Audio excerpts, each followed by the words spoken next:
bahwa partai-partai politik kita hari ini terbukti tidak menjalankan fungsinya dengan baik sehingga tidak mampu menghasilkan figur-figur yang layak mereka usung sendiri. Penyakit yang melemahkan partai ini tentunya buruk bagi partai politik untuk jangka panjang dan tentunya buruk pula bagi kualitas demokrasi kita. Nah, sebenarnya setelah amandemen di 45 kan partai politik itu mendapatkan penguatan yang spesifik dalam konstitusi. Misalnya tidak ada pihak manapun yang boleh mencalonkan presiden dan wakil presiden kecuali partai politik peserta pemilu.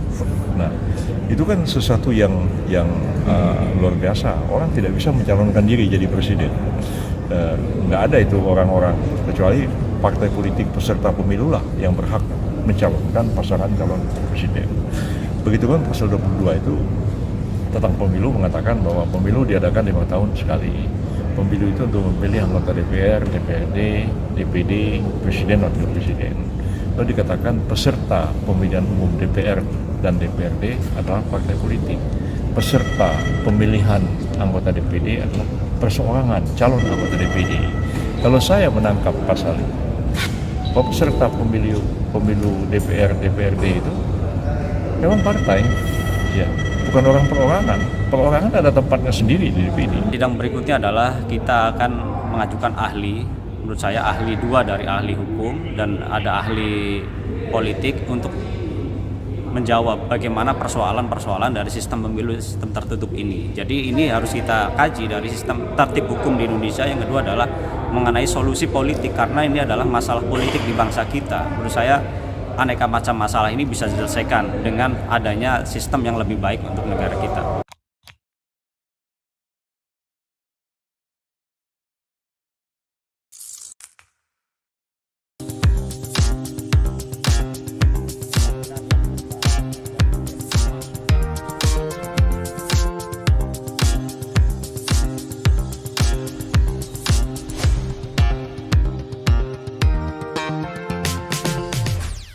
Assalamualaikum warahmatullahi wabarakatuh.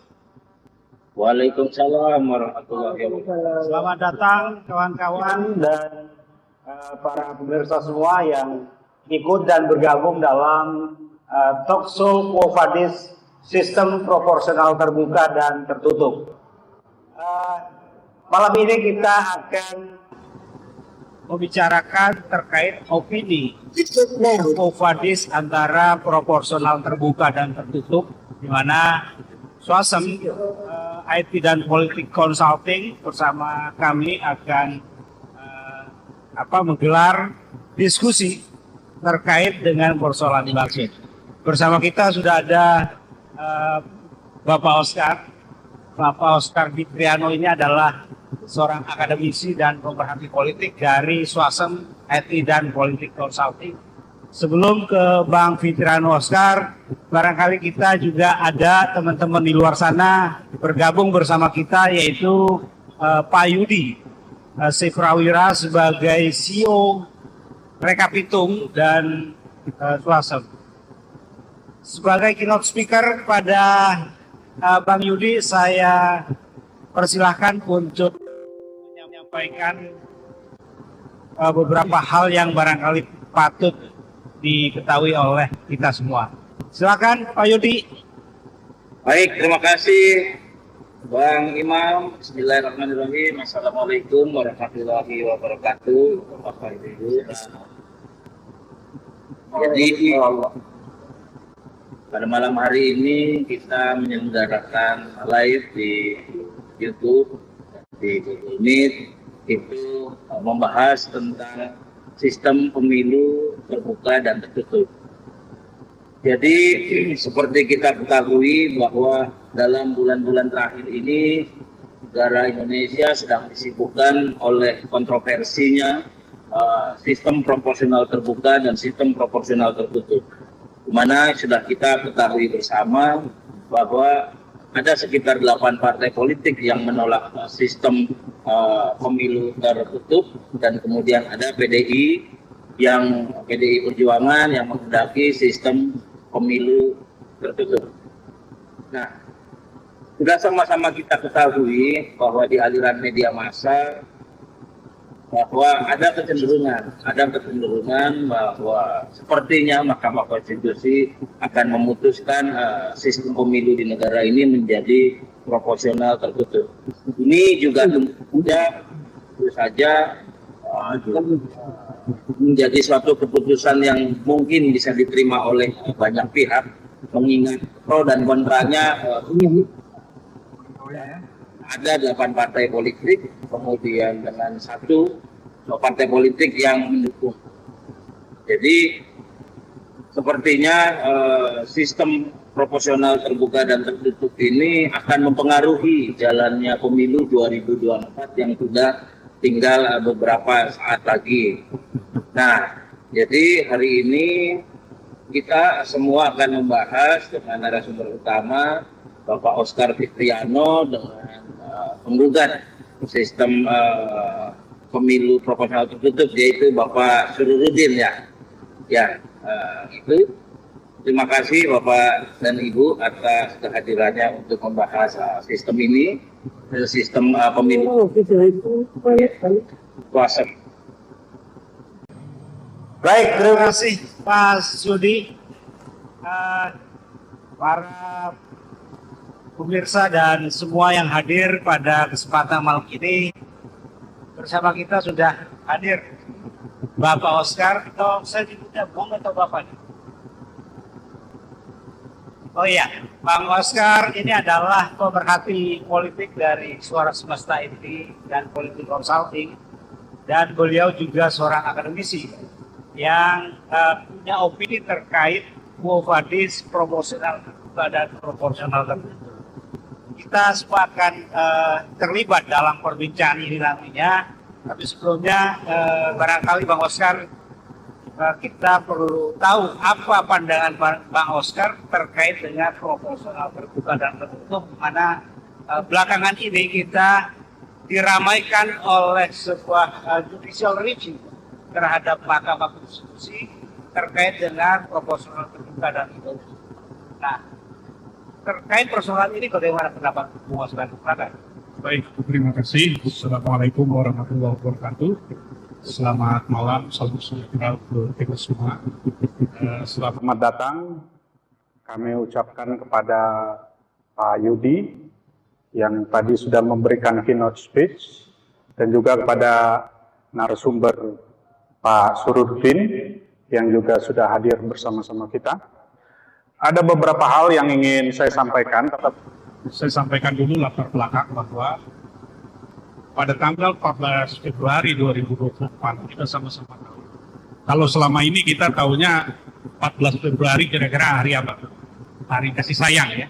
Hari kasih sayang. Tapi khusus 14 Februari 2024 kita sama-sama harus berubah. Mindset kita menjadi hari kasih suara. Hari kasih suara.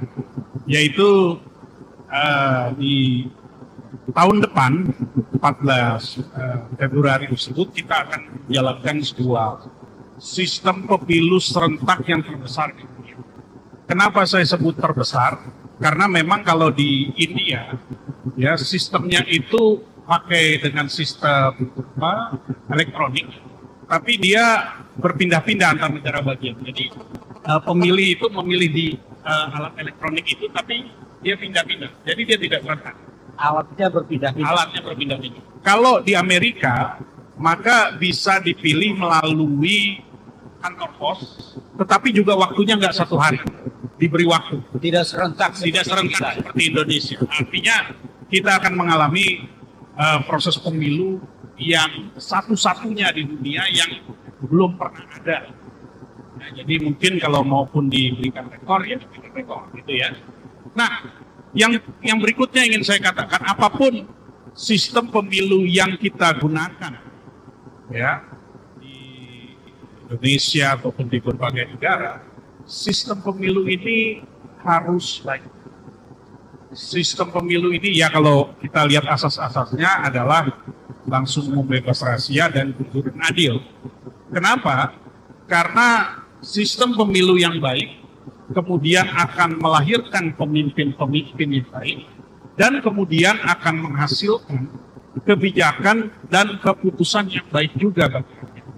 Jadi jangan kita berharap kalau pemilunya penuh dengan kecurangan gitu ya, penuh dengan manipulasi baik oleh penyelenggara ataupun anggota dari pemilu tersebut, ya, oknum lah ya, kita sebut oknum, maka akan menghasilkan pemilu yang baik, akan menghasilkan pemimpin yang baik, dan juga akan menghasilkan kebijakan atau keputusan yang terbaik bagi negara kita. Itu yang perlu dicatat. Yang ketiga, tentu saja saya akan langsung masuk ke substansi bahwa ya baru-baru ini kita tahu ada judicial review yang dilakukan oleh warga negara, saya sebut saja begitu, ke Mahkamah Konstitusi untuk judicial review Undang-Undang Nomor 7 Tahun 2017 tentang Pemilihan Umum. Ya, gugatan uji materi Undang-Undang Pemilu ini dikhususkan pada beberapa pasal yang kemudian menjelaskan tentang sistem proporsional terbuka. Ya, sehingga kemudian mereka juga mengatakan bahwa sistem proporsional terbuka ini tidak sesuai dengan konstitusi dan lebih mengutamakan bahwa sistem proporsional yang sesuai dengan dasar dan landasan mereka. Betul, sebagai dasar. Nah, opini yang kemudian bisa saya berikan dalam rangka sebagai akademis, menurut saya ya hakim MK sudah sepatutnya menolak gugatan uji materi ini dengan beberapa alasan. Yang pertama bahwa ada argumen di mana dengan menggunakan sistem proporsional yang diajukan oleh para pemimpin itu, para anggota legislatif nantinya ini khusus untuk Dewan Perwakilan ya rakyat ataupun Dewan Perwakilan Rakyat Daerah. Caleg lah. Ya, caleg. Justru lebih banyak bekerja untuk dirinya sendiri dibandingkan dengan masyarakat. Justru itu yang salah. Hasil dari kajian-kajian yang kita lakukan, memang awalnya kita pernah melalui sistem proporsional. Kemudian setelah dikaji, ternyata sistem proporsional terbuka lah yang bisa menjamin bahwa kedaulatan rakyat seperti pada pasal 1 ayat 2 Undang-Undang Dasar 1945 itu dapat terpenuhi. Ya, masyarakat dapat memilih siapa calon-calonnya yang bisa untuk duduk dan mewakili dirinya di legislatif. Artinya tidak memilih, masyarakat tidak memilih kucing dalam karung. Kalau itu kan Bapak Emang ini kan ya mengistilahkan kucing dalam karung. Kalau saya lebih mengistilahkan, jadi di dalam satu keranjang ini ada jeruk yang baik dan ada jeruk yang busuk. Nah, kalau sistem proporsional terbuka itu, masyarakat bisa memilih jeruk-jeruk yang baik-baik yang diambil dan dijadikan wakil. Ya, lebih daripada kita membeli jeruk terus kita serahkan kepada penjualnya, ya penjualnya milihin gitu kan. Bisa saja nanti kita mendapatkan jeruk yang kurang baik. Nah, itu. Nah, kemudian yang kedua, dengan sistem proporsional terbuka, maka kemudian anggota legislatif terpilih pada akhirnya nanti mempunyai rasa tanggung jawab yang besar dalam mengatasi masalah-masalah yang ada di masyarakat. Terutama konstituennya. Terutama konstituennya, karena masalah itu tidak hanya lahir 5 tahun sekali. Ya, mungkin ada yang mengatakan, oh nanti kan bisa dipertanggungjawabkan 5 tahun dengan tidak dipilih lagi kalau dia tidak mengurusi masyarakat. Tetapi kadang-kadang ada permasalahan di masyarakat yang harus diselesaikan saat itu juga. Ya, seperti misalnya masalah kemiskinan gitu ya, masalah ada hubungan masyarakat mungkin dengan birokrasi yang harus diselesaikan saat itu juga, ya, sehingga ini tentu saja akan lebih mudah lakukan. Anggota legislatif yang dipilih langsung oleh. Jadi lebih menjamin. Artinya Pak Oscar mau mengatakan bahwa representasi kedaulatan rakyat itu lebih terjamin melalui sistem proporsional terbuka. Ya, sebenarnya menurut saya lebih dekat. Ya, jadi sistem proporsional terbuka menurut saya tidak bertentangan dengan Undang-Undang Dasar 45 dan lebih juga menunjukkan representasi yang sangat dekat. Ya, jadi dengan Undang-Undang Dasar 45 pasal 1 ayat 2 tersebut, kedaulatan tertinggi ada di tangan rakyat, itu lebih dekat dengan sistem proporsional terbuka. Itu yang pertama. Yang kedua, memang saya mau mengatakan bahwa untuk keputusan akhir apakah sistem pemilu itu harus proporsional terbuka ataupun proporsional tertutup, sebaiknya memang tidak berada di Mahkamah Konstitusi. Ya. Saya memang mendengar bahwa salah satu petitum dari para penggugat tersebut adalah mengatakan bahwa Hakim MK harus memutuskan sistem proporsional tertutup ini adalah yang sesuai konstitusi. Kalau sudah dikatakan, misalnya disetujui oleh Hakim MK, dan ingat keputusan dari Mahkamah Konstitusi adalah final dan mengikat, maka untuk seterusnya dari pemilu 2024 sampai dengan pemilu-pemilu periode berikutnya, maka kita harus tetap menggunakan proporsional tertutup. Ingat itu. Itu konsekuensinya. Itu konsekuensinya. Kalau ditetapkan oleh MK bahwa salah satu petitum itu adalah sistem proporsional tertutup yang sesuai dengan konstitusi. Yang lebih baik seperti apa? Memang yang lebih baik Mahkamah Konstitusi sebaiknya memberikan koridor-koridor, batasan-batasan, sampai sejauh mana sistem pemilu ini tidak bertentangan dengan Undang-Undang Dasar 45, kemudian tetap dengan asas-asasnya, ya, langsung umum, bebas, rahasia, jujur, dan adil, kemudian memberikan manfaat yang sangat banyak untuk masyarakat. Sedangkan penentuan sistem pemilu sendiri, proporsional terbuka, proporsional tertutup, ini memang sebaiknya dikembalikan lagi kepada pihak legislatif dan juga eksekutif, dalam hal ini pemerintah dan juga DPR, untuk meramu ya, sistem mana yang terbaik berdasarkan hasil evaluasi yang sebelumnya. secara partisipatif, tentu saja dengan mengajak elemen-elemen masyarakat untuk berbicara di dalamnya, kemudian juga untuk mengajak akademisi-akademisi, ya, sehingga kita bisa mengevaluasi apa kekurangan dari pemilu sebelumnya, kemudian kita tentukan mana kira-kira sistem pemilu yang terbaik, setelah itu kita terapkan. Ya, tentu saja ini sudah mengacu kepada bagaimana DPR dan pemerintah kemudian menetapkan Undang-Undang Nomor 7 tahun 2017. Sebaiknya MK menolak petitum itu dan lebih memberikan koridor-koridor saja, sedangkan sistemnya tetap di legislatif dan kira-kira itu sih sebenarnya dua argumen besar dari saya yang mengapa sesungguhnya kita lebih cocok pada sistem proporsional terbuka. Ya, baik. Terima kasih Bung Oscar atas opininya.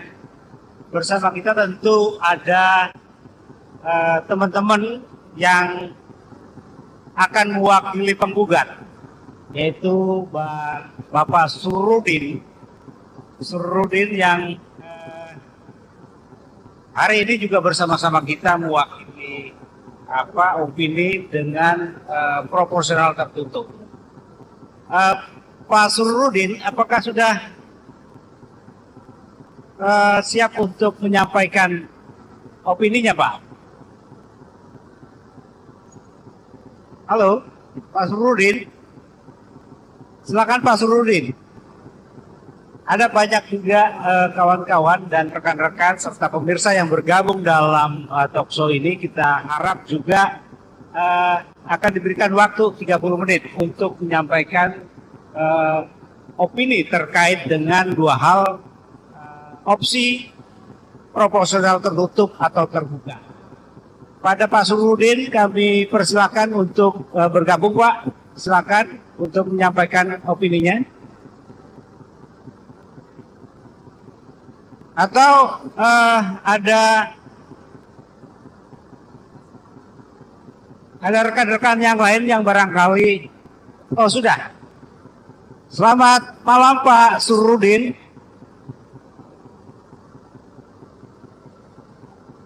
Mic-nya tolong dihidupin Pak.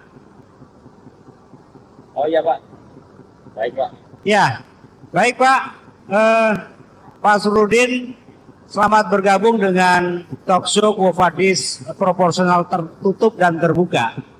Pak Surudin mewakili pihak yang merupakan penggugat di Mahkamah Konstitusi. Kita mohon untuk menyampaikan alasan dan pendapatnya terkait dengan pilihan sistem pemilu dengan proporsional tertutup. Silakan Pak Surudin. Ya Pak, terima kasih. Assalamualaikum warahmatullahi wabarakatuh. Selamat malam buat bapak-bapak, ibu semua, rekan-rekan semua yang tertarik untuk diskusi membahas sesuatu yang abstrak ya dari kami, paparan kami, karena menurut kami beberapa hal yang mendorong kami melaksanakan uji materi ini adalah terkait dengan hal-hal yang sangat dasar terkait dengan keberadaan Republik kita, sebuah negara konstitusional, sebuah negara republik yang harus kita jaga keberadaannya. Jadi menurut kami selaku pemohon, ada beberapa pemohon di sini yang sebenarnya bukan orang-orang yang menikmati atau mendapatkan pengalaman secara langsung yang mendapatkan keuntungan gitu. Jadi pada dasarnya permohonan kami adalah permohonan sebuah penguatan negara kita, negara kesatuan. Jadi sebuah kedaulatan tidak serta-merta hanya diwakili oleh sebuah kedaulatan terakhir elektoral partai pemilu, pemilihan umum dan kedudukan di DPR ataupun di lembaga perwakilan DPRD. Jadi menurut kami sebuah pemilu seyogianya adalah penguatan bentuk negara kesatuan, yaitu NKRI, Negara Kesatuan Republik Indonesia. Bentuk republik inilah sebagai sebuah fondasi bangsa kita. Karena republik ini semata-mata adalah untuk menguatkan kesatuan kebangsaan kita, nilai-nilai kebangsaan, bukan semata-mata nilai-nilai liberal dalam kedaulatan rakyat. Sehingga pendapat kami pada intinya terkait dengan materi ini adalah yang satu terhadap uji materi dan undang-undang pasal 1 ayat 1 yang tadi disampaikan sebelumnya. Menurut kami pandangan-pandangan liberal ini harus dibatasi karena telah bergeser dari kebebasan ini di Indonesia menjadi alat barat yang semata-mata mengungkapkan individualisme. Kalau calon pada saat ini sama sekali tidak pernah mengkampanyekan nilai-nilai kebangsaan, nilai-nilai visi misi dari sebuah organisasi partai. Mereka lebih condong untuk mengkampanyekan diri mereka sendiri. Kita lihat pada tataran yang sangat praktis, yaitu kita lihat nih sekarang bulan Ramadan. Orang-orang hanya mengkampanyekan nama mereka dan logo profil mereka semata.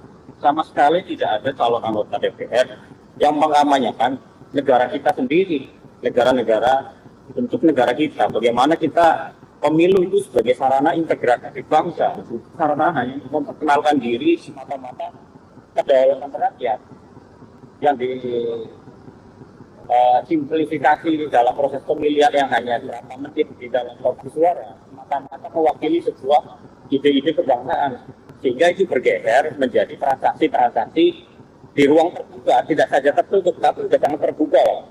Orang hanya datang tanpa pilih suara setelah menerima uang, dikasih kartu nama, dikasih sembako, dikasih bahan-bahan lainnya untuk menarik mereka memilih seorang dan memilih sebuah ide-ide dari tatanan kebangsaan kita.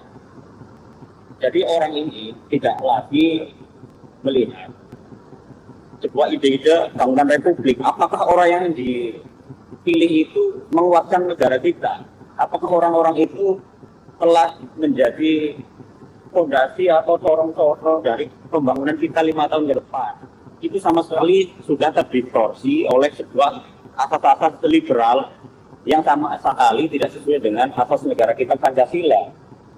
Tidak ada lagi hikmat kebijaksanaan, tidak ada lagi musyawarah dalam pemilu, tidak ada lagi sebuah gotong royong dalam pembangunan bangsa yang diwakili oleh sebuah sistem elektoral, yaitu sistem pemilu.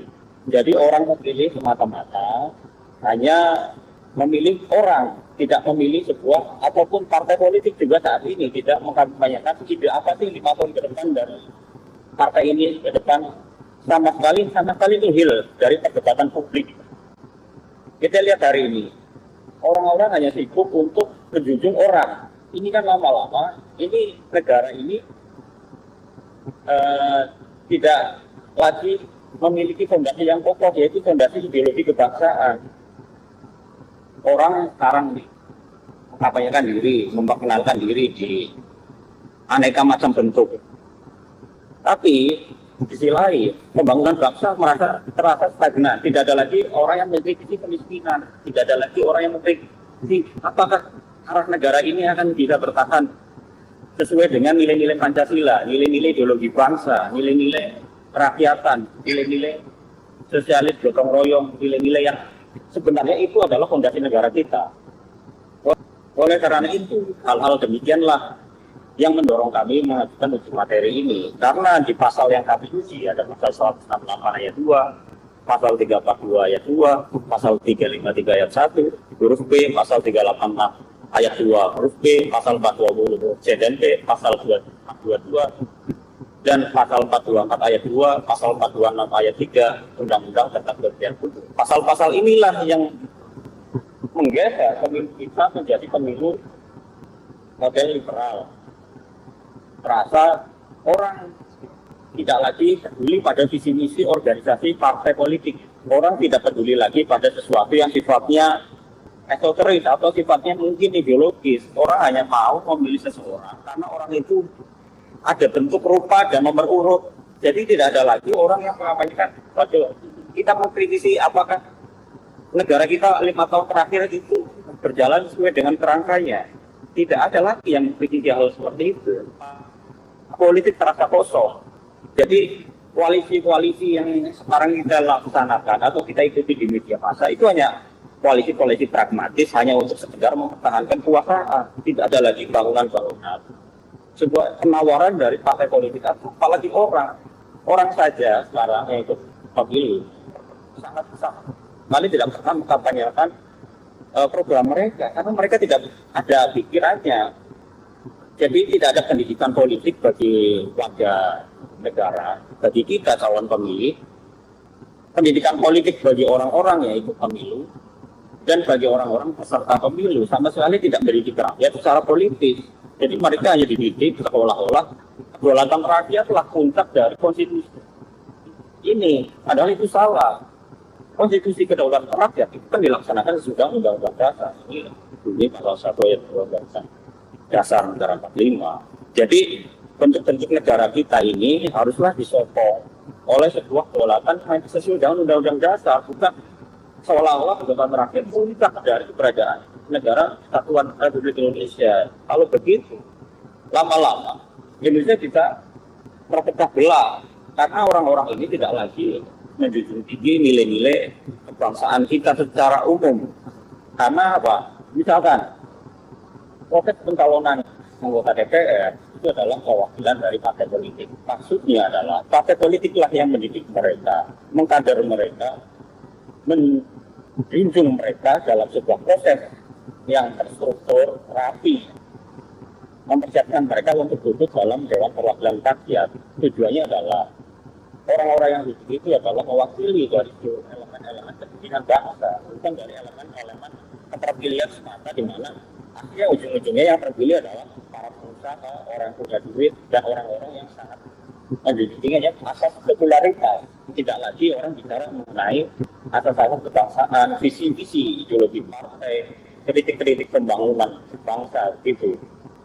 Sekarang misalkan melalui survei terakhir dan survei lainnya fakta terakhir dari anggota DPR yang duduk di Dewan Perwakilan Rakyat. 387 orang, hampir 400 orang dari 500 sekian anggota DPR itu adalah pengusaha. Artinya orang-orang yang punya duit hanya untuk pemilihan Dewan Perwakilan Rakyat. Jadi mereka tidak lagi orang-orang yang mewakili ide-ide, tapi hanya sebatas satu ide dari kebangsaan kita, yaitu para pengusaha. Para pengusaha inilah yang bisa ikut dalam pemilu, karena mereka lah yang punya duit untuk biaya kampanye. Kampanye saat ini di Indonesia butuh 15-20 miliar untuk menjadi anggota DPR. Kan ini sangat tidak wajar. Ini sangat tidak sesuai dengan profil bangsa kita. Di mana UMR kita itu masih 1 juta dari seluruh rakyat Indonesia. Ini kan variatif. Orang UMR 4 juta, 5 juta hanya ada di kota besar seperti Jakarta, Jabodetabek. Indonesia ini sangat luas. Untuk menjadi anggota DPR modal seperti itu kan sangat mustahil dari orang-orang biasa, kecuali orang-orang yang mempunyai uang. Uang ini bukan faktor satu-satunya, yaitu popularitas. Akhirnya orang membeli suara. Ini kan bukan tujuan dari pemilu sesuai yang diatur dalam Undang-Undang Dasar. Gitu. Karena pergeseran inilah yang membahayakan negara kita. Jadi bukan semata-mata kedaulatan rakyat lah yang semata-mata kita harus kedaulatan rakyat, tapi fondasi kedaulatan rakyat adalah bentuk negara kesatuan kita. Kesatuan itu bukan dibangun oleh para pengusaha. Negara kita itu dibangun oleh para aktivis yang peduli pada bangunan negara kita sebuah republik, di mana kecakapan dari para orang-orang yang duduk di pemerintahan melalui seleksi sesuai dengan kapasitas dia, kepedulian terhadap kepentingan publik, bukan semata-mata kepentingan badan usaha mereka. Jadi hal-hal seperti inilah akhirnya mereka membeli suara, mereka mengkorupsi dan mereka di DPR membagi lagi uang dan selanjutnya. Ini kan bukan sistem yang kita inginkan dari bangunan Republik Indonesia, gitu. Jadi pasal 22E ayat 3 Undang-Undang Dasar 45 itu kan hadir karena inilah bahwa anggota DPR itu mewakili semua elemen bangsa, dipilih langsung oleh perwakilan partai politik. Partai politik itulah yang menyaring, karena partai politik sebagai saringan ide-ide dari seluruh elemen bangsa. Ada ide keislaman, ide sosialisme, ide yang lain, mungkin ide liberal, silakan, tapi tidak semua menjunjung tinggi pada atas individualisme. Begitu. Jadi bagaimana mungkin orang-orang di Indonesia yang beraneka macam kepentingan hanya bisa diwakili oleh kalangan pengusaha saja yang duduk di Dewan Perwakilan Rakyat. Ini kan mendistorsi lagi orang-orang yang berfungsi-fungsi di Dewan Perwakilan Rakyat. Dewan Perwakilan Rakyat mempunyai fungsi legislasi, fungsi anggaran, fungsi pengawasan. Ini tidak berjalan pada asas-asas tugas yang semestinya seperti pada saat ini. Anggota DPR sama sekali belum mengesahkan undang-undang apapun. Mereka sibuk berpolitik, mereka sibuk mengkampanyekan dirinya di masyarakat. Mereka tidak sempat untuk membuat undang-undang lagi. Fungsi pengawasan yang ada seperti yang kemarin sidang terbuka antara Mahfud MD dan anggota DPR hanya memaki-maki satu sama lain, tidak ada yang diawasi. Akhirnya apa seperti yang disampaikan para pejabat, hanya bagi-bagi kue lagi, bagi-bagi duit untuk modal mereka. Ini kan sangat vulgar. Anggota DPR mengundang Dirut Pertamina hanya meminta sarung. Ini apa tujuannya? Ya agar dia terpilih lagi, ya kan? Ini kan sangat serendah-rendahnya dari sistem elektoral kita. Orang hanya bertransaksi, tapi kepentingan praktis sangat-sangat vulgar dan tidak bermakna. Anggota DPR bukannya mengatur kilang yang kebakaran minta sarung. Ini kan antara otak tujuan dan kepentingan dia nggak nyambung sama sekali. Gitu loh. Jadi mereka ini yang duduk itu hanya untuk terpilih saja, tidak mementingkan kepentingan bangsa kita secara umum, hanya mementingkan dapilnya terus. Ini kan berbeda antara DPR dan DPD. Mana DPD memang perwakilan dari daerah, dipilih orang agar orang itu orang tetap yang diketahui dan aktif di daerah secara geografis. DPR ini kan mewakili satu kebangsaan, ide besar, karena dia membuat undang-undang seluruh Indonesia, mengawasi seluruh jalannya pemerintahan, bukan untuk mencari makan atau mempertahankan kekuasaan semata. Undang-undang sebagai tugas utama dari DPR terabaikan. Mereka tidak membuat undang-undang. Ini Indonesia misalkan undang-undang. Pasti banyak yang kurang. Fungsi-fungsi DPR inilah yang akhirnya hilang karena proses pemilihannya tidak sesuai dengan konstitusi yang kita buat sendiri, begitu. Jadi pada money politik dan sistem inilah yang menurut kami itu layak kita review kembali, kita uji kembali apakah ini sesuai dengan bentuk negara kita, bentuk konstitusi kita. Makanya kami mengajukan ke Mahkamah Konstitusi untuk menguji kembali apakah undang-undang dasar ini yang begitu kita buat sejak zaman Soekarno. Bung Hatta sendiri membuat undang-undang. Maksud kami adalah membuat maklumat X mengenai pembentukan partai politik adalah agar undang-undang negara kita terintegrasi secara kebangsaan, bukan mau memilih kembali orang per orang ataupun ke daerah. Jadi menurut publik dan selanjutnya adalah kepentingan partai politik yang menjadi elemen penting dari konstitusi kita, inilah yang harus kita perkuat, bukan orang per orang. Orang bisa diganti, orang bisa digeser dan satu kesimpulan dan kesimpulan yang lain, tapi ideologi bangsa, ideologi partai politik inilah yang harus kita pupuk, karena mereka lah sebagai saluran politik kita, politik warga negara kita, bukan hanya mencari orang per orang untuk dipilih secara personal. Jadi itulah ide pokok dari kami yang kami ajukan ke Mahkamah Konstitusi untuk diajukan agar pemilu Indonesia itu sesuai dengan rel konstitusi kembali. Gitu. Jadi tidak semata-mata bahwa asas kebebasan dalam kedaulatan rakyat itu menghilangkan dari nilai pokok konstitusi kita. Karena konstitusi Pancasila kita itu tidak menjunjung tinggi atau tidak melihat bahwa individualisme orang itu penting, karena kita sebagai negara yang Pancasilais ada gotong royong, secara kebersamaan. Konstitusi kita yang begitu sosialis ini hilang karena sistem pemilihan perwakilan kita itu tidak berjalan bagaimana pemerintah konstitusi kita. Jadi dana-dana pembangunan yang besar dan biaya pemilu yang besar, ada sekitar 100 triliun, ini akan tidak bermanfaat kalau anggota DPR yang dipilih yang seperti saat ini itu tidak benar-benar menjalankan tugas dan fungsinya. Bagaimana ini pemilu ke depan ini ada anggaran 100 triliun, belum lagi anggaran orang per orang, baik itu mungkin ada 500 triliun orang dana beredar dalam proses pemilihan umum. Ini apa manfaatnya jika anggota DPR hanya dipilih oleh orang-orang pengusaha semata, orang yang hanya mencari proyek-proyek, akhirnya saat duduk dia menggadaikan lagi SK anggota DPRD atau DPR. Kita tidak ada membawa manfaat bagi orang, mereka kerja cari duit, bukan benar-benar memikirkan kepentingan masyarakat secara luas. Menurut harapan kami, apabila biaya pemilu itu dihemat, orang yang itu memang tidak mengeluarkan biaya yang besar melalui saringan-saringan yang kerja dalam partai politik, tentu biaya dari orang per orang ini akan kurang. Sehingga para aktivis, orang yang tidak punya duit dari kelompok masyarakat, yaitu bekerja melalui penawaran-penawaran ide-ide yang memang akan dia bawa 5 tahun ke depan, bukan membeli suara. Sekarang adalah orang-orang diajari untuk membeli suara, untuk membeli media massa, untuk mengkampanyekan diri, media sosial.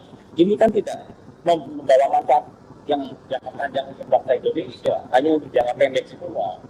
Jadi ini hal-hal yang pokok yang menjadi pertimbangan kami di Mahkamah Konstitusi. Mungkin nanti kita bisa tambahkan lagi dalam diskusi ke depan. Terima kasih. Ya, baik, terima kasih Pak Surudin. Jadi artinya Pak Surudin sebagai bagian dari pihak penggugat itu berasumsi bahwa anggota dewan yang sekarang ini lebih dipenuhi oleh kepentingan pribadi daripada partai politik barangkali itu, karena dari tadi yang disebutkan bahwa dari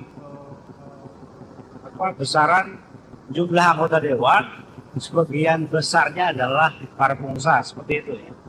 Jadi akhirnya kemudian terjadi transaksional politik di tingkat masyarakat ketika pemilu. Barangkali itu yang menjadi kegelisahan Pak Surudin dan kawan-kawan. Iya, itu yang memang kegelisahan utama kami, Pak, karena pemilu ini benar-benar tidak membawa hal yang sifatnya perubahan terhadap bangsa kita. 3 pemilu melalui sistem terbuka ini menurut kami harus kita review lagi, karena ini telah berjalan di luar rel bangsaan kita. Seperti tahun 2019 itu akhirnya menjadi orang-orang datang ke Monas berbondong-bondong ratusan ribu orang hanya untuk membuat orang terpilih atau penggalangan massa secara memakan segala isu. Akhirnya karena isu ini ideologi pembangunan bangsa sudah tidak ada lagi, tapi isu-isu sentimen keagamaan pun digunakan. Gitu. Jadi bahaya-bahaya inilah yang menurut kami bisa membuat kita sebagai bangsa Indonesia terancam integrasinya. Jadi pemilu sebagai tujuan dari menyatukan atas kebangsaan melalui tujuan-tujuan besar ideologi bangsa itu terpecah karena kepentingan-kepentingan para individu yang memanfaatkan apa dengan cara mendapatkan kekuasaan. Gitu, Pak. Oke, baik. Jadi pihak penggugat menganggap bahwa isu-isu besar terhadap persoalan bangsa kemudian terdistorsi dengan sistem pemilihan terbuka. Nah, ini menarik. Ada dua opini terkait dengan sistem pemilu terbuka dan tertutup yang sebetulnya keduanya adalah merepresentasikan keinginan rakyat.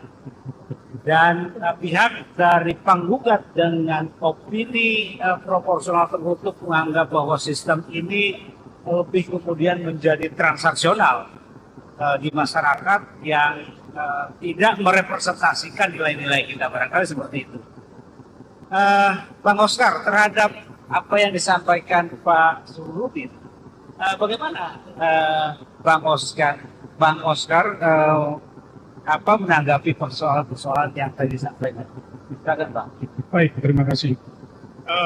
Partai politik berdiri karena rata-rata sudah mendapatkan SK yang tidak diverifikasi oleh akhirnya bisa lolos pemilu.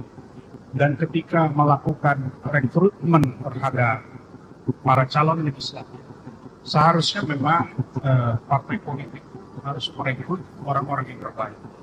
Dalam hal ini, ya tentu saja yang direkrut haruslah yang sejalan dengan nafas dan ideologi partai. Ya, saya yakin semua nafas dan ideologi partai di Indonesia yang saat ini berpemilu, memang nafasnya sama-sama di menurut saya apa yang dikhawatirkan Surudin itu masih bisa dipenuhi, ya, bahwa ada ideologi kebangsaan di sana, bahwa ada ideologi buat bangsa, ada ideologi bagaimana ke depan. Ini sudah ada di ideologinya. Dan ketika merekrut para calon legislatif, dia sucikan semangat dari partai politik tersebut untuk merekrut calon legislatif yang sesuai dengan ideologinya partai politik, ya, sehingga tentu saja tidak perlu lagi dikhawatirkan bahwa kemudian anggota legislatif yang terpilih tidak sesuai dengan ideologi partai yang tadinya memang ada istilah kebangsaannya, kemudian ada istilah ke depan persatuan Indonesia dan sebagainya. Siapapun yang terpilih dari anggota legislatif.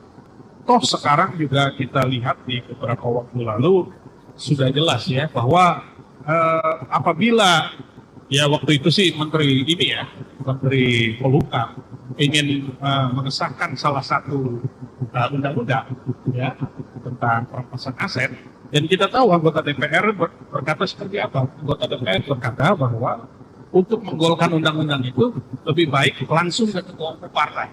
Artinya dia sebagai anggota DPR pun ternyata masih punya patron ke partai politik. Jadi meskipun itu dalam sistem proporsional terbuka, artinya ini tetap bisa kita jaga lah. Hal-hal mungkin yang tadi dikhawatirkan oleh Bang Surudin dengan proporsional terbuka, membuat orang-orang itu menjadi tidak peduli terhadap ideologi partai ini.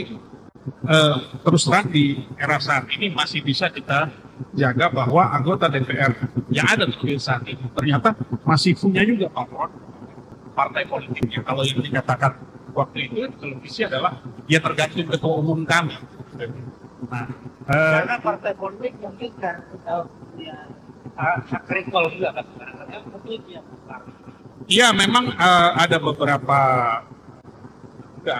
P3 dan beberapa lain yang memungkinkan partai politik memecat anggota legislatif yang memang sudah tidak sesuai lagi dengan jalan daripada partainya, bisa diganti antar waktu, dipecat sudah pasti keluar dari anggota dewan. Ini kan berarti memungkinkan anggota legislatif terpilih ya dari hasil proporsional terbuka ini tetap harus berpatron pada partai politik, dan itu tidak akan menjadi lepas begitu saja dia dalam artinya bahwa kekhawatiran dari rekan-rekan penggugat yang memilih proporsional tertutup itu dengan adanya hak recall dari partai politik itu sebetulnya tidak terlalu relevan.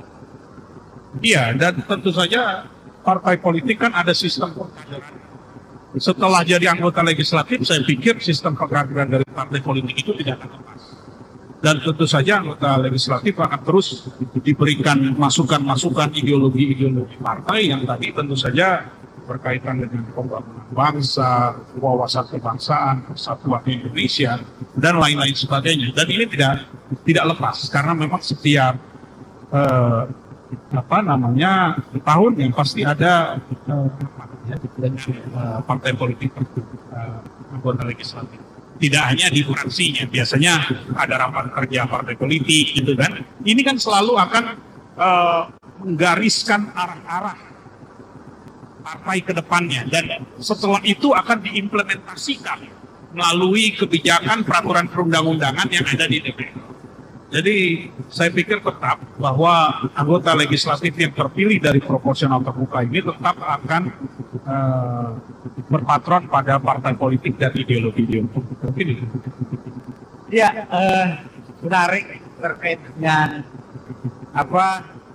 opini dari dua sistem proporsional terbuka dan tertutup ini. Tadi disampaikan oleh Bang Oscar Fitrano bahwa relevansinya terkait dengan persoalan kemudian anggota partai politik yang kemudian bisa hanya mempromosikan dirinya itu tentu relevansinya juga perlu dipertanyakan ya Pak Oscar. Artinya tetap patron dari anggota dewan mewakili kedaulatan rakyat itu patronnya adalah partai politik. Tadi disampaikan oleh Pak Rudin bahwa kekhawatiran terkait dengan ide-ide kebangsaan, nilai-nilai kebangsaan, persatuan dan kesatuan, bahkan identitas bangsa disinggung oleh Pak Rudin, ini kembali kemudian terdistorsi dengan adanya sistem pemilihan dengan proporsional terbuka. Dan barangkali bersama kita ada CEO dari SWASEM, Suara Semesta IT dan Politik Consulting, untuk memberikan opininya. Silakan Bang Yudi C. Prawira. Ya, terima kasih Pak Imam, Pak Oscar dan Pak Rudin. Saya telah mendengar penjelasan versi masing-masing. Secara garis besar bahwa negara kita ini sedang menuju pada perjalanan demokrasi yang semakin hari semakin baik tentunya itu. Dan kemudian kalau dilihat dari sudut pandang bahwa sistem proporsional terbuka dan tertutup tidak bisa dipungkiri memiliki kekurangan dan kelebihannya masing-masing. Nah, pertama-tama saya menanggapi dari opini dan atau latar belakang gugatan sistem proporsional terbuka ini yang dilakukan oleh Pak Rudin dan tim. Saya melihat dan saya membacanya itu adalah sudut pandang ya. Artinya apakah dari penggugat ini pernah salah satunya pernah menjadi anggota DPR RI dan benar-benar merasakan bahwa situasi yang disebutkan tadi. Pak Yudi, ya. Mohon gambarnya dihidupkan. Ada? Sudah? Ya. Silakan. Halo. Lanjut, Pak Yudi. Oke. Jadi yang pertama-tama saya mendengarkan betul latar belakang dari gugatan Pak Surudin dan tim. Itu terjadi, memang terjadi, tetapi sebagian juga tidak. Artinya begini, ketika kita memahami latar belakang daripada gugatan, kenapa Republik ini lebih baik memiliki sistem pemilu tertutup daripada terbuka karena hal tersebut. Apakah dari salah satu atau Pak Surudin sendiri pernah menjadi anggota DPR RI yang akhirnya memahami bahwa situasi kebatinannya seperti itu. Itu yang pertama. Terus kemudian yang kedua bahwa dinamika anggota DPR RI itu lebih banyak bervariasi, ya, artinya dinamis. Ketika ada hal-hal yang di luar kontrol partai, itu akan menjadi pandangannya sendiri. Contoh seperti oknum yang kemarin tadi kita sarung. Artinya hal-hal tersebut memang tidak etis, tapi itulah manusia. Nah, saya pendapat dengan Pak Oscar yang menyatakan bahwa kader, meskipun sistemnya terbuka, pertama ada penjaringan dan pengkaderan yang dilakukan. Meskipun pada akhirnya pada sistem kampanyenya menjadi pragmatis.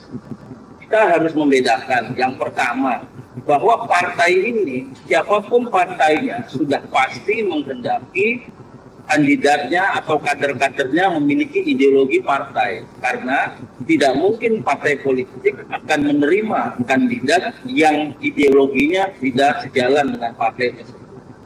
Nah, kita harus mempersempit pandangan dari Pak Syururuddin. Berarti di sini ada masalah di metode kampanye yang digugat dari terbuka menjadi tertutup karena lebih didominasi oleh caleg-caleg yang memiliki uang. Pun pada akhirnya kita tidak akan mengetahui ketika ini memang dilakukan secara tertutup apa yang dilakukan oleh kandidat tersebut kepada partai tersebut untuk menjadi kader dan bisa mengikuti pemilu. Jadi negara kita ini pertama dari sistem tertutup kemudian terbuka, terus kemudian ada gugatan menjadi tertutup kembali. Artinya kita sudah sama-sama belajar dan sudah sama-sama menikmati hasil daripada sistem demokrasi kita. Nah, itu terus kemudian ini dicerminkan oleh keputusan 8 partai politik yang menolak bahwa sebagian besar partai politik ini menginginkan rakyat memilih caleg-caleg atau kader-kader yang mewakilinya di daerah pemilihan supaya tidak terkesan seperti kucing dalam karung, ya, membeli kucing dalam karung. Sementara itu di satu sisi perdebatan atau dasar-dasar yang diajukan oleh Pak Syururuddin dan tim mengenai hilangnya ideologis itu sudah serta-merta seharusnya menjadi tanggung jawab partai yang seiring sejalan untuk menanamkan ideologi partai, karena tidak mungkin anggota atau DPR RI itu berjalan tanpa kontrol daripada partai itu. Nah, jadi itu kira-kira yang pertama, bahwa apakah benar-benar dari tim penggugat ini pernah mengalami menjadi anggota DPR RI dan yang disampaikan itu seperti dengan itu. Terus kemudian yang kedua, bahwa sistem proporsional terbuka telah disetujui oleh 8 partai politik yang menghendaki ini tetap begitu. Dan latar belakang daripada gugatan tersebut yang ada pada metode kampanye yang banyak uang menang itu juga seharusnya tidak selalu benar gitu, karena ada beberapa orang juga yang memang bisa berhasil menjadi caleg dengan minim biaya. Nah, tapi itu relatif, ya. Saya pikir itu dasar-dasar gugatan baik pemilu terbuka dan tertutup semuanya memang baik, memiliki kelebihan dan kekurangannya masing-masing. Kira-kira seperti itu tanggapan dari saya. Itu Bapak Imam. Ya, makasih Bung Yudi. Pak Syururuddin, tadi sudah disampaikan alasan dan tanggapan dari 2 orang, yaitu Pak Oscar Fitriano yang mewakili Suara Semesta IT dan Consulting, dan juga Pak Yudi sebagai CEO dari Rekapitul, salah satu produk sistem perhitungan suara pemilu. Barangkali Pak Syururuddin mau menanggapi terhadap 2 pernyataan Pak Yudi dan Pak Oscar. Saya persilahkan. Baik, Pak.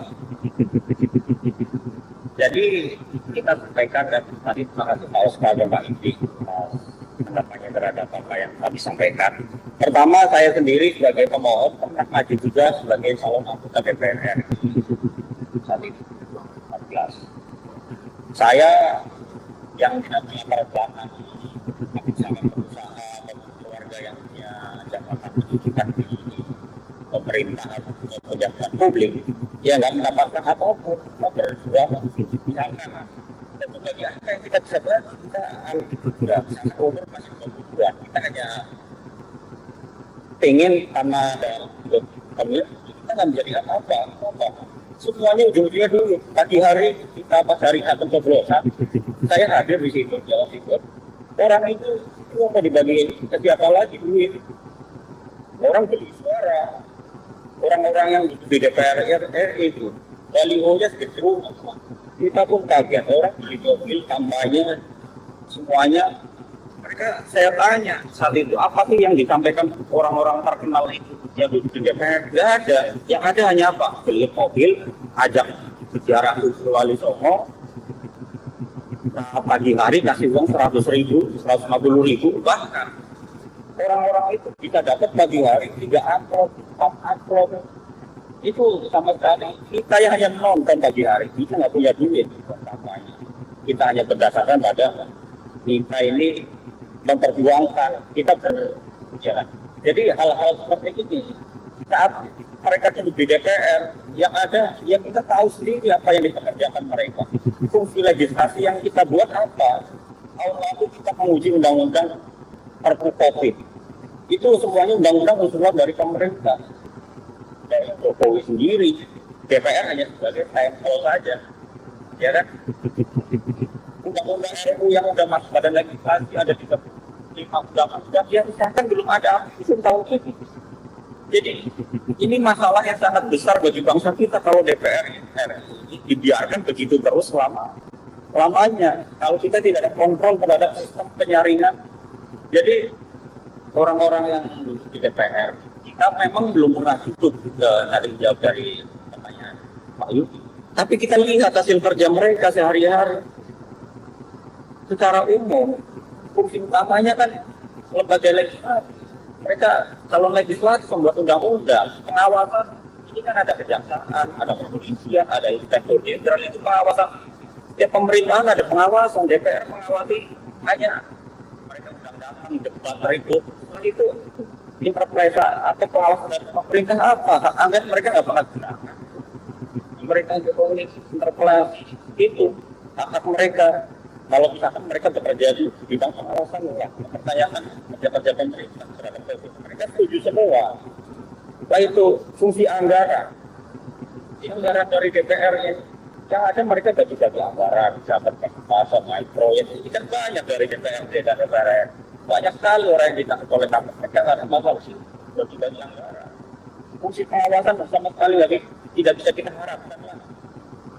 Anggaran aja, apalagi dibagi-bagi apa APBN, APBD yang harusnya dibagi ke masyarakat. Fungsi legislasi hilang semua sama sekali. Jadi hal-hal seperti inilah karena apa? Dari rekrutmen yang ada penyaringan yang disampaikan oleh Pak Oscar ini tidak bekerja. Karena apa? Misalkan di rumor ini di partai-partai lain harus menunjukkan jumlah rekening menjadi anggota DPR. Itu kan fakta. Teman saya untuk menjadi anggota DPR kita harus menunjukkan rekening. Rekening ini kan sangat vulgar. Masa menjadi anggota DPR menjadi pejabat publik yang digaji oleh rakyat, mereka harus punya uang berbiliar-biliar. Uang apa? Kalau mereka bekerja untuk masyarakat. Jadi akhirnya mereka di DPRD satu kota, kita tanya macam di materi ini Oscar dan hampir semuanya itu duduk di DPRD, SK-nya langsung digadai. Mereka bersalah untuk biaya kampanye dan konten. Ini hal yang sifatnya sangat vulgar lah proses DPR membeli suara.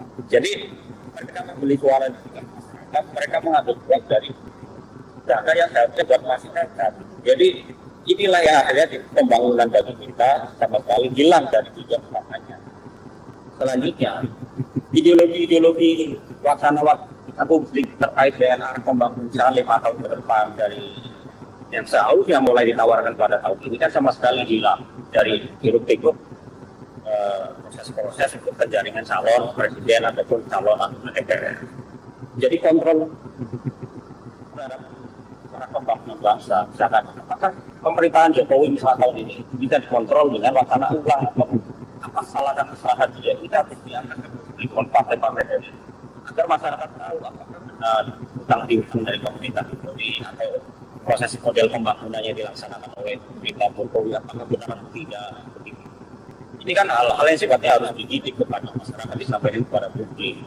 Jadi tidak serta-merta kita yang menerima pemerintah begitu saja. Yang diharapkan ini diberikan, ditawarkan dari para calon-calon anggota DPR. Karena mereka lah yang mengontrol pemerintah, fungsi pengawasan pemerintah. Jadi bukan serta-merta hanya kita mengikuti semata dari perintah dari ketua partai politik yang ini yang disampaikan Pak Oscar juga saya tidak setuju kalau DPR hanya semata-mata ketua partai tidak lagi ada 100% dari orang-orang yang di Dewan Perwakilan Rakyat mau tidak mau kan mereka seharusnya bisa bekerja lebih efektif dan lebih berani bekerja dari fungsi-fungsi utamanya saja ya untuk undang-undang. Oke, baik Pak Zurudin. Artinya bahwa berdasarkan pengamatan Pak Zurudin sebagai pihak penggugat, ada hal-hal yang dianggap salah terhadap sistem pemilu kita yang tadi teman-teman sekalian, tadi kita sudah dengarkan argumentasi dari pihak penggugat yang menginginkan sistem proporsional tertutup dan Bang Oscar dan Pak Yudi yang lebih kepada tetap menjadi sistem pemilu yang proporsional. Kita berharap bahwa dua opini ini tidak menjadi salah satu wacana yang ujungnya kemudian menjadi keuntungan bagi rakyat Indonesia, bagaimana seharusnya kita berdemokrasi. Untuk terakhir barangkali saya akan minta tanggapan Pak Oscar terkait persoalan ini. Silakan disebutkan dan harapannya apa Pak Oscar terhadap dua opini yang saat ini kita sudah tahu. Silakan. Terima kasih. Tadi saya mendengar memang banyak kritik terhadap anggota legislatif anggota DPR yang anggota DPRD yang sekarang ada bahwa mereka tidak menjalankan fungsi-fungsinya, fungsi budget, fungsi pengawasan, fungsi legislasi. Jawabannya tidak harus selalu pada sistem pemilu, akan tetapi ada pada sistem yang harusnya kita bangun juga di dalam pengawasan DPR dan anggota legislatif itu penting, baik itu oleh media dan juga oleh civil society atau masyarakat pada umumnya. Nah ini masih bisa diperbaiki terus dan saya tidak menganggap bahwa kinerja DPR saat ini adalah 100% gitu ya. Artinya mereka sudah berkinerja, tapi memang ketika masih ada kekurangan di sana sini, nah proses yang ada saat ini itulah yang harus kita kritisi dan harus kita rubah. Maka kemudian DPR itu juga perlu diawasi, baik itu secara apa ya, ataupun ya hukum gitu ya, parliamentary gitu ya, ada media di sana, ada civil society dan lain sebagainya. Itu pendapat saya lebih ke arah bagaimana kita membuat sistem saat ini untuk mengawasi daripada kinerja DPR dibandingkan bukan memperbaiki sistem pemilu atau bukan merubah undang-undang itu yang saya sampaikan. Akan tetapi gini, di akhir saya pun juga mau berpendapat bahwa sistem apapun yang dipilih oleh kami, apapun ya tentu kita harus terima. Dan jangan sampai proses pemilu yang akan terjadi di 2020 ini terhambat, tertunda, sehingga kemudian hak-hak asasi manusia dari masyarakat Indonesia, mereka punya hak memilih ini menjadi tertunda ataupun bahkan tidak terjadi sama sekali. Karena memang sudah hampir 5 tahun sekali kita melakukan apapun sistem yang akan dipilih. Pak Oscar melihat ke arah sana. adanya gugatan judicial review dari kawan-kawan ini apa mendengarai ada usaha program itu tersebut seperti apa? Oh, saya sih nggak melihat ke sana ya. Saya nggak melihat ada upaya di sana. Tetapi ini bisa berdampak, saya katakan. Bukan niat dari teman-teman juga, tetapi ada kemungkinan bisa berdampak. Karena setelah itu ya kita harus merubah lagi undang-undangnya, kemudian KPU harus merubah lagi peraturan KPU-nya dan seterusnya. Sampai dengan pendaftaran. Ini proses pendaftaran kan berarti harus diukur lagi. Ya, ada kemungkinan dampak itu akhirnya Sebagai sebuah konsekuensi. Betul. Nah, ini jangan sampai apapun dari keputusan dari Mahkamah Konstitusi ini. Ya, baik, Pak Oscar, terima kasih. Saya mau menambahkan Pak Imam. Terus kemudian closing Pak Yudi silakan terkait dengan dua opini ini. Ya, sebelum closing saya menanggapi sebentar terakhir. Saya melihat bahwa memang alasan-alasan atau dasar gugatan yang dijadikan oleh Pak Sururudin dan tim sebagian mewakili masyarakat dan sebagiannya juga tentu saja tidak. Tadi mungkin saja gitu ya, kekecewaan dari Pak Sururudin pada tahun 2014 mencalonkan diri, kemudian kalah bersaing dengan pihak-pihak lain yang mungkin memiliki lebih banyak dana. Nah, pada kenyataannya di hari H yang memiliki banyak dana pun belum tentu terpilih, karena memang modal sosial caleg itu yang pertama itu bukan uang, karena ada elektabilitas dan popularitas yang menjadi dasar keterpilihan orang tersebut. Meskipun pada akhirnya popularitas itu bisa dibeli dengan uang, tetapi tidak sepenuhnya itu berjalan pada caleg-caleg. Artinya kita bisa melihat berapa banyak caleg-caleg yang pengusaha-pengusaha, contoh mungkin.